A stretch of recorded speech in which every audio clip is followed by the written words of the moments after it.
Una palabra profética para el tiempo del fin en la Biblia puede darnos una clave de dónde el arca surgiría. Y vendrán muchas naciones y dirán: subamos al monte de Jehová, porque de Sión saldrá la ley y de Jerusalén la palabra de Jehová. Un hombre llamado Ron Wyatt había comenzado a orar a Dios para que lo usara para mostrar al mundo que la Biblia es verdad. Ron ya había estado observando la historia del diluvio y había investigado las posibles ruinas del arca de Noé. También estaba estudiando el éxodo de Israel desde Egipto y una ubicación desde donde ellos pudieron haber cruzado el mar, hallando algunas ruedas antiguas de carros egipcios. Después de uno de los viajes de buceo, Ron Wyatt visitó Jerusalén en su viaje de regreso a casa. En Jerusalén, caminando a lo largo de un precipicio con un amigo, su mano alzada por sí sola apuntó a un lugar donde cenizas y basura se hallaban al frente del precipicio. Sin entender el por qué o cómo, él se escuchó a sí mismo decir: la cueva de Jeremías y el arca del pacto están aquí. Ron estaba confundido con lo que había ocurrido, ya que no había tenido una experiencia como esta antes. Ni siquiera había pensado en buscar esto. Pensativo, se fue a casa tratando de estudiar y hallar si era una posibilidad que el arca se encontrara allí. Él estudió el sitiado de Babilonia en el momento cuando se había visto por última vez el arca. Trató de ver cuándo había podido ser removida y también las limitaciones de tanto tiempo como el lugar para esconderla. Estudió la posibilidad de que el arca pudiera haber estado escondida debajo, en algún lugar del sistema de túneles. Ron comenzó a excavar con sus dos hijos en el lugar donde su mano había apuntado. Sin embargo, pronto descubrieron que una gran roca montañosa dificultaba la excavación hacia abajo. Esta vez ellos comenzaron a cavar unos pocos metros hacia la derecha. A medida que comenzaron a excavar, él halló rápidamente 3 nichos del lado del precipicio. Ron pensó que quizás estos podían ser nichos que albergaban símbolos del periodo romano. Después de todo, Gólgota se hallaba más cerca a la vía principal y en el tiempo de Jesús podría haber sido el lugar donde Jesús fue crucificado. El bien conocido Quintiliano explica: en cualquier lugar donde crucificábamos criminales, se escogían calles muy concurridas para que muchos vieran y así sean movidos al miedo, ya que todo castigo no es una venganza, sino un ejemplo. La ubicación de Gólgota, donde la iglesia bizantina fue construida, no se encontraba en la calle principal, pero este lugar sí lo estaba. ¿Podrían haber sido usados estos nichos para colocar señales que revelaban a las personas los crímenes que los criminales habían cometido? Él comenzó a pensar que ese lado del monte podía haber sido el lugar donde las personas eran crucificadas.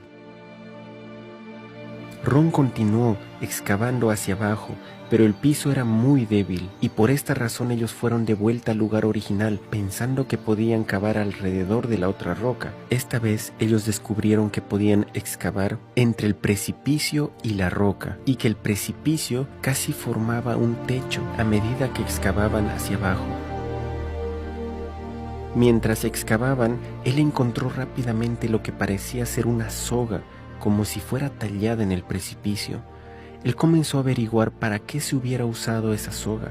38 pies bajo el nivel del terreno se encontraba en lo que parecía ser una estructura como de una cisterna. Era una estructura redonda, con escaleras hacia el fondo de la misma. Ron se preguntó si esta estructura pudo haber sido usada para guardar granos y si posteriormente fue usada como cisterna.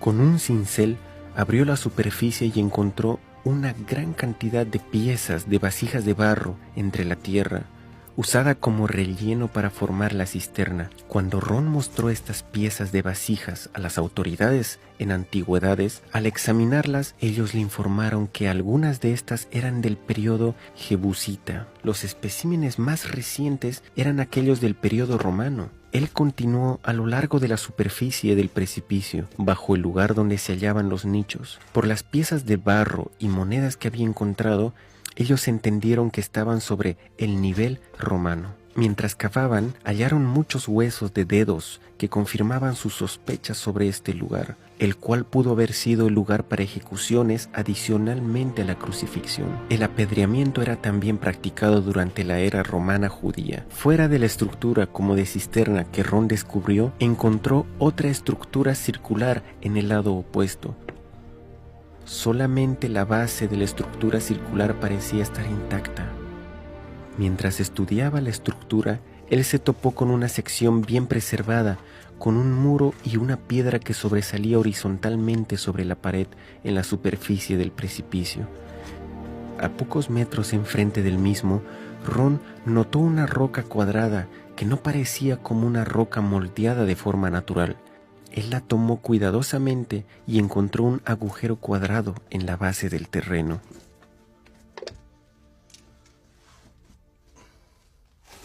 ¿Podría haber sido este un agujero para una cruz?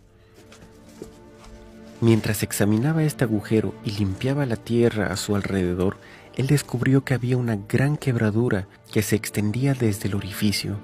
Parecía que el agujero había sido hecho sobre la superficie, en la base de tierra del frente. A un nivel más bajo, él halló otros agujeros para cruces, pero él no podía sacar de su cabeza que aquel agujero en la plataforma, con la resquebradura que se extendía fuera de sí, pudo haber sido el agujero que sostuvo la cruz de Cristo. Recordaba en las Escrituras que un terremoto había sacudido el monte cuando Cristo murió. ¿Podía esta resquebradura apuntar el agujero que sostuvo la cruz? El agujero se extendía unas 23 pulgadas en el suelo firme, mientras que la hendidura parecía extenderse mucho más profundo.